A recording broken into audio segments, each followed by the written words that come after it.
Everyone welcome back to my channel with brand new video. एर आगेर भिडियोते आमी देखिएछिलाम आमरा लेपचा जगत बातासिया लुप घुम स्टेशन हये मिरिकेर उद्देश्ये रওনা करेছি। बातासिया लुप थेके जखन लेपचा जगते एसेছিলাম तखन आमरा पाइन फरेस्टे गिয়েছিলাম এবং पाइन फरेस्टेर ওয়েদার ছিল सम्पूर्ण भिन्न। सेखाने सब समय मेघ बिराजमान। पाइन फरेस्ट थेके मिरिकेर दूरत्व खूब बेशी नय, এই ঘন্টা দুয়েকের পথ। তবে এই 2 ঘন্টার পথ এতটা সুন্দর, এত মনোরম দৃশ্য যা না দেখলে বিশ্বাসই করা যাবে না। লেপচা জগতের তুলনায় মিরিকে আসলে দেখার মতন সেরকম কিছুই নেই। তবে এই যে দুই পাশের রাস্তার যে সৌন্দর্য, এটা দেখার জন্যই বহু পর্যটক বহুদিন ধরে এখানে আসে এবং বারবার আসে। মিরিকের রাস্তাগুলো খুবই বিখ্যাত, এখানে অনেক শুটিংয়ের কাজ চলে। এছাড়াও এই রাস্তার দুই পাশে রয়েছে অজস্র চায়ের বাগান এবং বিখ্যাত যে চায়ের বাগানগুলো রয়েছে সেগুলো এখানেই অবস্থিত। ভালো ভালো সিনেমায় যে দৃশ্যগুলো আপনারা দেখতে পান রোড ট্রিপ, সেগুলো কিন্তু এই দার্জিলিংয়ের রোডেই হয়ে থাকে। অর্থাৎ শিলিগুড়ি টু মিরিক রোড অথবা দার্জিলিং টু মিরিক রোড। মিরিকের এই রোডের সৌন্দর্যের কথা আসলে বলে শেষ করা যাবে না। সমুদ্রপৃষ্ঠ থেকে মিরিকের গড় উচ্চতা প্রায় 4905 ফুটের মতন, অর্থাৎ ঘুম স্টেশন থেকে কিছুটা নিচে কিন্তু মিরিক অবস্থিত। তবে এই যে রাস্তা, আঁকাবাঁকা রাস্তা, কখনো মনে হচ্ছে যে গাড়িটা যেন খাদের মধ্যেই পড়ে যাবে, আবার মানে একটা রোমাঞ্চকর ব্যাপার। তো এখানে আসলে সবারই একবার যাওয়া উচিত। আই থিঙ্ক এখন আমার বেশি বকবক না করে আপনাদের এই রোডের সৌন্দর্যটা একটু উপভোগ করতে দেওয়া উচিত।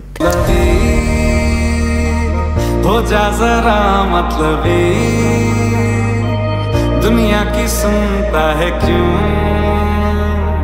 खुद की भी सुन ले कभी।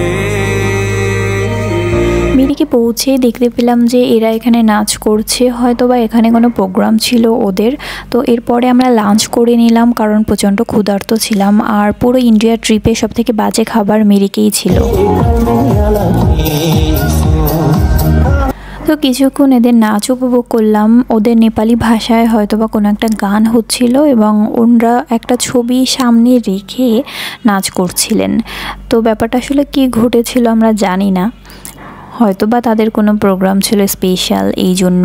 তো মিরিকের এই যে জলবায়ু, এটা কিন্তু খুব সুন্দর। চারপাশে লেক, মাঝখানে লেক, আর চারপাশ থেকে হচ্ছে পাইন গাছ এবং বিভিন্ন পাহাড়ি গাছের সমাহার, আর কিছু মন্দিরও রয়েছে। মিরিকের প্রধান আকর্ষণ হচ্ছে এটা লেক, যেটার নাম হচ্ছে সুমেন্দু লেক। এই লেকটির উপর একটি সাঁকো রয়েছে যেটি 80 ফুট দীর্ঘ। লেকের জলে এখানে বোটিং করা যাচ্ছে। এছাড়াও টাট্টু ঘোড়ায় চেপে অনেক লোক দেখছি লেকের চারিপাশে ঘুরে বেড়াচ্ছে। তবে আমার আসলে টাট্টু ঘোড়ায় ওঠার একদমই ইচ্ছা ছিল না। আমি লেপচা জগতে যে ভিউটা দেখে এসেছি এবং মিরিক রোডের যে সৌন্দর্যটা দেখে এসেছি, সেটার কাছে আমার এখানে আহামরি কোনো কিছু ভালো লাগছে না।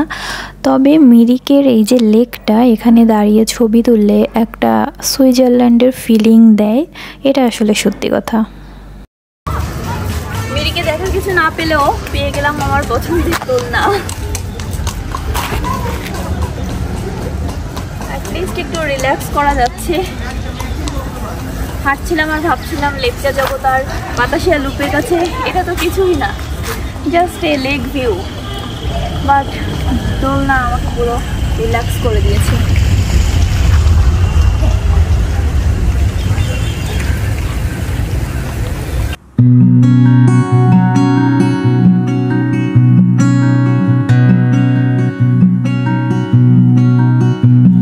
আমরা যখন গিয়েছিলাম তখন বেশ বিকাল হয়ে গিয়েছিল এবং মেঘলাও ছিল। তারপরও ছবিগুলো কেমন এসেছে জানাতে কিন্তু ভুল করবেন না। আর এছাড়াও মিরিকের আশেপাশে কিছু ভিউ পয়েন্ট রয়েছে যেগুলো দেখার রয়েছে, যেমন রামিতে দাঁড়া, বোকার গুম্পা, দেবীস্থান, টিংলিং ভিউ পয়েন্ট, চা বাগান, কমলালেবু বাগিচা, এগুলো কিন্তু মিরিকের চারপাশেই রয়েছে। তবে আমরা ওখানে যাইনি। আসলে লেপচা জগৎ দেন ঘুম স্টেশন, বাতাসিয়া লুপ আমার কাছে এতই ভালো লেগেছে, আর মিরিক লেকটাও দেখা হয়ে গিয়েছে, তো অতটা দেখার ইচ্ছা আমার ছিল না। তবে এখানে অর্কিডের অনেক ভালো ভালো গাছ রয়েছে। অর্কিডের যে গাছগুলো আমরা দেখতে পাই সেগুলো কিন্তু আদর্শ স্থান মিরিক। মিরিকের যে জলবায়ু, এটা কিন্তু অর্কিডের জন্য খুবই ভালো। মিরিকের চারপাশেও অনেক রকম দোকান রয়েছে যেখান থেকে মানুষ কেনাকাটা করতে পারবে এবং মিরিকে থাকার জন্য কিছু হোমস্টেও রয়েছে। কেউ যদি চান মিরিক লেকের সৌন্দর্য উপভোগ করবেন এবং একটা দিন মিরিকে অবস্থান করবেন তাহলে তার জন্য কিন্তু সুযোগ রয়েছে। তো আমরা মিরিকে অল্প কিছুক্ষণ ঘুরে এখান থেকে কিছু ছবি তুলে আমরা আবার বের হয়ে গেলাম, কারণ আমাদের অনেকটা পথ ফিরে যেতে হবে দার্জিলিং ম্যালে। দার্জিলিং ম্যালে 10টার মধ্যে কিন্তু সব কিছুই বন্ধ হয়ে যায়, কোনো খাবারের দোকান অথবা শপিং মল কোনোটাই আপনি পাবেন না যদি আপনি 10টার পরে যান। এজন্য আমাদের একটু ফেরার তাড়াও ছিল। ফেরার সময় রাস্তাটা এমন ছিল, অদ্ভুত একটা সুন্দর, একদম বিকাল থেকে সন্ধ্যা হয়ে যাচ্ছে, মেঘলা আকাশ, চারপাশে মেঘের জল টুপটুপ করে গাড়ির উপরে পড়ছে, আর এত সুন্দর রাস্তা। আর সামনে যে কি আছে আমাদের ড্রাইভার ভাইয়া সেটা বুঝতেও পারছিল না, মেঘে একদম সব কিছু ঢেকে গিয়েছিল। আর তার সাথে শুনেছিলাম চিতাবাঘের গল্প। এইসব রোডে হঠাৎ করেই চিতাবাঘের দেখা পেলেও পেতে পারি। তো একটা রোমাঞ্চকর জার্নি যদি আপনি উপভোগ করতে চান তবে অবশ্যই রিকমেন্ড করব যে মিরিক রোড একবারের জন্য হলেও ঘুরে আসতে হবে। আর দার্জিলিংয়ে গেলে কখনোই কোনো এজেন্ট অথবা প্যাকেজের মাধ্যমে আপনারা যাবেন না। আমি যেমন নিজের মতন করে প্ল্যান ট্যুর করেছিলাম ওইভাবেই কিন্তু ট্যুরটা একটু প্ল্যান করলে আপনারা সব জায়গাগুলো কভারও করতে পারবেন এবং নিজেদের মতন করে ঘুরতে পারবেন। আস্তে আস্তে একদম সন্ধ্যা হয়ে যাচ্ছে, পুরো রাতের জার্নিটা আমাদের জন্য ছিল অসাধারণ একটা এক্সপিরিয়েন্স। তো আমি আর বেশি বকবক না করে একটা গানের মাধ্যমে আপনাদের কাছে এই রোডটা তুলে ধরছি। এরপরেই রয়েছে দার্জিলিং ম্যালে গিয়ে আমরা কোন হোটেলে কি কি খেলাম, অবশ্যই স্কিপ না করে ভিডিওটি দেখতে থাকুন।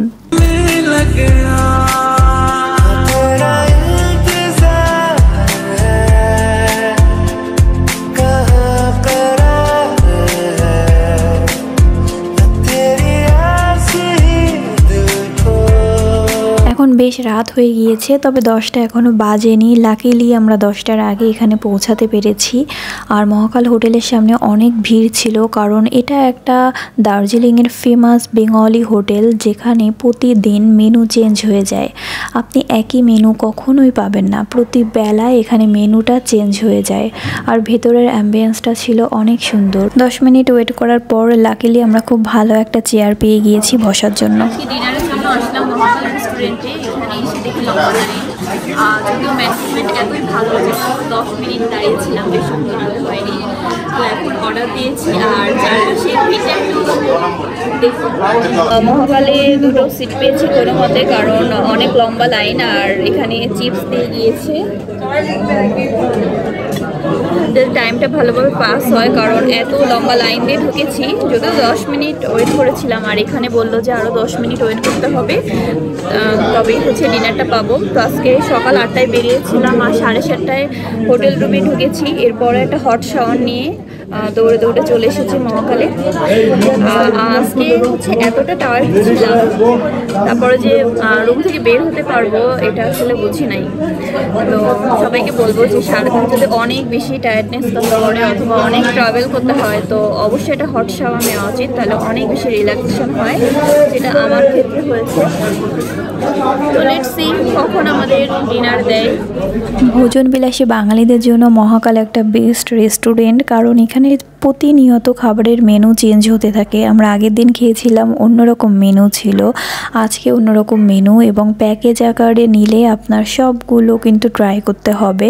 এখানে থালিতে যেগুলো দেখতে পাচ্ছেন সেগুলো একটা প্যাকেজের মধ্যে ছিল, আর চিপসগুলো এখানে কমপ্লিমেন্টারি হিসেবে দিয়েছিল। চিপস আপনি যত ইচ্ছা তত নিতে পারেন। আর আমরা এখানে ইলিশ মাছ নিয়েছিলাম, যেটা বাংলাদেশের পদ্মার ইলিশ ছিল, অসাধারণ। বাংলাদেশে আমরা টাকা দিলেও এত বড় ভালো ইলিশ মাছ কিন্তু পাই না, যেটা ইন্ডিয়া গিয়ে সহজে পেয়ে গিয়েছি। এর সাথে আমরা মাটন নিয়েছিলাম এক্সট্রা। তো অনেকগুলো খাবার আজকে ট্রাই করেছি, কারণ আজকে লাস্টের দিন ছিল আমাদের দার্জিলিংয়ে। আর কোনো মতে খাবারগুলো খেয়ে হোটেল রুমে পৌঁছে রেস্ট নিয়েছিলাম। তো আজকে ব্লগটা আমি এখানেই শেষ করে দিচ্ছি। পরবর্তী ব্লগগুলো দেখতে কিন্তু অবশ্যই চ্যানেলটা সাবস্ক্রাইব করবেন। Thank you for watching, by.